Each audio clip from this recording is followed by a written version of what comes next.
바랍니다. 이런 것으로 끝나야 되는 것인데 좀 더 나아가서 이런 사업에 직접적으로 관여한다는 의혹에 대해서는 과장님께서는 이것이 옳다고 보십니까? 그러니까 사업부서에서 정책부처 자문을 구하는 것, 이것은 뭐 말씀드렸지만 저도 동의하는 바이고, 다만 정책특별보좌관의 특식을 만들어서 이것이 하나의 감투로 사업으로 연결되는 것은 지양해 주시길 부탁드리겠습니다. 네네. 선정을 왜 하시고 지금 이해가 안 가지만, 이런 시민의 정책에 대한 공모제인 만큼 최대한 반영해야 되지 않겠나 이런 생각이 들었습니다. 100억? 900억? 이렇게 되지 않습니까? 근데 지금 읍면동의 예산은 지금 2천, 3천 이런 금액이 없어서 왜 시민들이 불안해하고 있습니까? 인지도 1위 했습니다. 왜냐? 많이 홍보했겠죠? 많은 시민들한테 홍보했으니까 많은 시민들이 인지를 하고 계셨습니다. 만족도 34가지 실천 중에 27위 했습니다.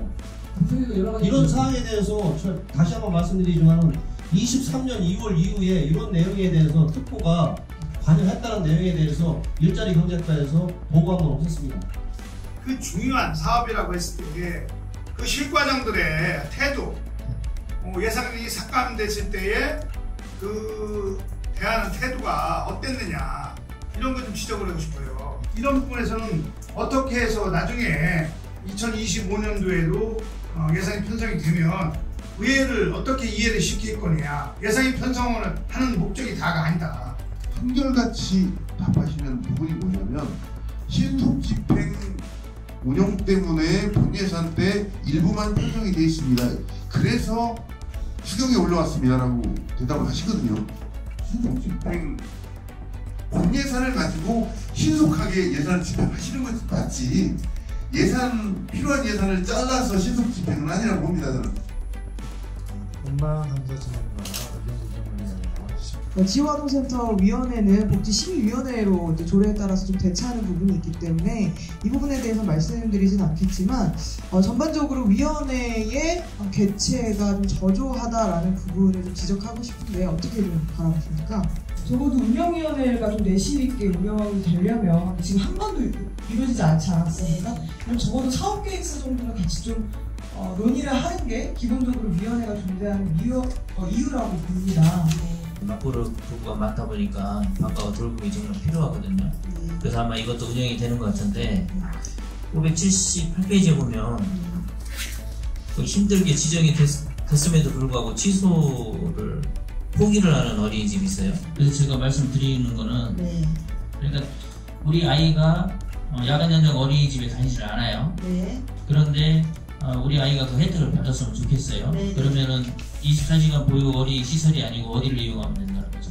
그런데 결과적으로 6개월이나 더 딜레이가 되고 있고, 그럼 또 6개월 동안 더 막게 되면 결국 현재까지 내년 6월까지 무리입니다. 무슨 말씀인지 이해되시죠? 그 문과, 국공립, 민간, 가정 이렇게 다 있는데 똑같이 아이들 케어하는 사업인데 어디만 지원해주고 어디가 지원이 안 되면은 형평성이 안 맞잖아요.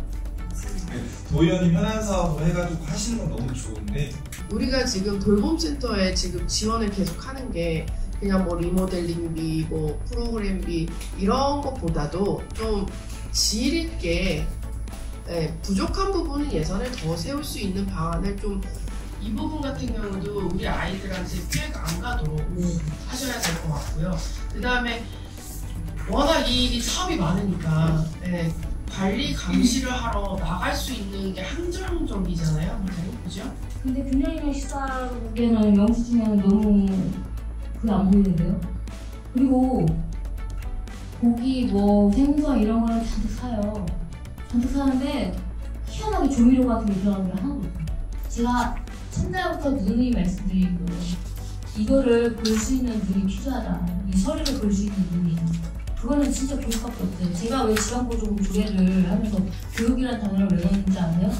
그거 정말 중요한 거거든요. 그래서 요거는 딱 내가 보기에는 보건부 복지 지침에 의해서 딱 나와 있는 매뉴얼이기 때문에 제가 봤을 적에는 수시로 교육을 해줘야 된다. 5년 이상 된 섹터장님들이 거의 다예요. 그럼에서도 불구하고 매년 감사 결과 처분 내용에서 지적사항으로 좀 나오게 됩니다. 이거는 좀 전에 말씀하신 박희준 의원님의 말씀이 100번 옳아요. 5년째 똑같은 행정사무랑 잘하고 있습니다. 도시계획 도로를 잡을 때는 어떤 계획성을 가지고 저희가 잡는 거 아닙니까?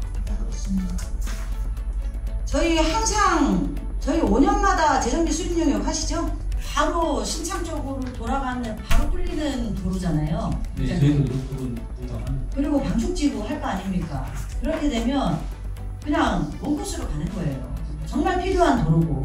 마땅한 한미 생성센터라는 것도 어떻게 보면 중앙정부에서도 호감이 가는 그 입장이기 때문에 그것을 저는 하고 있고요. 여튼간 지역 주민들이 정말 피해를 많이 보고 있어요. 근처에 빈집들이 상당히 많이 있습니다. 그래서 가운데로 우리가 또 주식을 싣고 어떤 때는 그 지역 주민들의 한번 어디 사시나고 원도심만큼은 우리가 이게 일몰제가 되기 전에 우리가 어떤 사업을 했어야 되지 않을까 싶은데 안타까운 말씀을 드립니다. 부동액이 504억이면요 지금 말씀하신 통영 아파트 5군데는 도시계획 도로 부를 수가 있거든요. 그러니까 예산도 그렇게 예산권에서 적정하게 편성을 해야 되는데 편성 못한 부분. 실제 본인이 아무 문제 없이 사업 허가를 내고 건물을 지을 수 있었던 토지가 법적으로 성장관리 계획이라는 계획이 생김으로 인해서 하루아침에 그 행위를 할 수 없는 지역으로 포함되는 경우, 그리고 시설가와 협의해서 기획과에서 정말로 현실적으로 필요한 도로와 재원의 확보, 시민의 요구사항, 시장의 요구사항 이런 것을 반영하기 위해서 어떤 절차가 필요하다고 생각하세요? 도시계획과는 보니까 파손이나 AS 부분이 없이 잘 진행이 되었더라고요. 근데 그 사업 내용을 보니까 좀 과장님이 잘하셨다는 생각이 드는 게 그럴 법한 사업이 아닌 사업 위주로 심사 집행을 하셨더라고요. 시행되는 과정에서 이미 사업자는 준비를 하고 있었는데 탐정 2지구 성장관리계획이 중간에 들어오게 되면서 그 하루 차이로 준비하던 사업이 허가를 못 받거나 뭐 이런 일들이 있었잖아요.